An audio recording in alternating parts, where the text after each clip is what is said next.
আসসালামু আলাইকুম। আশা করি সবাই ভালো আছেন। আজকে আমি যে ভিডিওটা আপনাদের জন্য তৈরি করব সেটা হচ্ছে আমি ড্রাগন গাছ লাগাতে চলছি।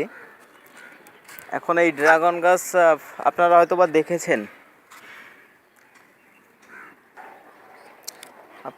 দেখেছেন, জনপ্রিয়, বর্তমানে খুবই জনপ্রিয় একটা গাছ। ছোট দেখতে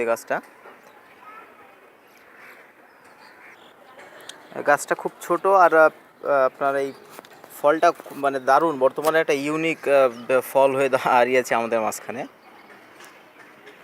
এখন আজকে আমি যে ড্রাগন গাছটি লাগাবো তার জন্য আমাকে মাটি তৈরি করতে হচ্ছে। এই যে মাটি তৈরি করতেছি, এই মাটিটা মূলত তৈরি করা কিছু না, এইটা হচ্ছে আমি সিলেট থেকে নিয়ে আসছিলাম এই মাটিটা। হ্যাঁ, ওইখানে হচ্ছে এই ল্যাং, হ্যাঁ আমার মনে আসতেছে না, স্থানীয় ভাষায় সুন্দর একটা নাম আছে আপনার এই মাটিটার। এইটা দিয়ে হচ্ছে মূলত চা চা বাগান আছে না, চা বাগানের মাটি, চা বাগান ওইখান থেকে আনানো হয়েছে, মানে সাথে আমিও ছিলাম, আমিও নিয়ে আসছি সাথে করে। এই মাটিটা দিয়ে আপনি হচ্ছে চা গাছ, আমি মূলত আনাইছিলাম যখন, তখন চা গাছ লাগানোর ইচ্ছা ছিল আমার, চা পাতা গাছ আর কি। তা আমি দুইটা চা পাতা গাছ লাগাইছিলাম গত বছর। চা পাতা দুটোর আমি আর কি, মানে ভালো চা পাতা হয় না আমার এইখানে, মানে মাটির পরিমাণ কম থাকায়। তা সেই মাটি দিয়ে আজকে আমি আপনাদের কাছে ড্রাগন গাছের হচ্ছে মাটি তৈরির উপাদানগুলো, মানে এই যে মাটিটা, এইটায় আমরা হচ্ছে গোবর সার মিশাবো।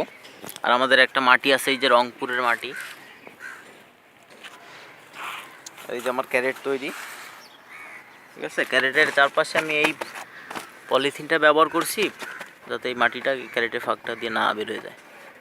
এইটা আমি আবার সুন্দর করে টেপ মারবো, আমি আবার দেখাবো আপনাদের তখন।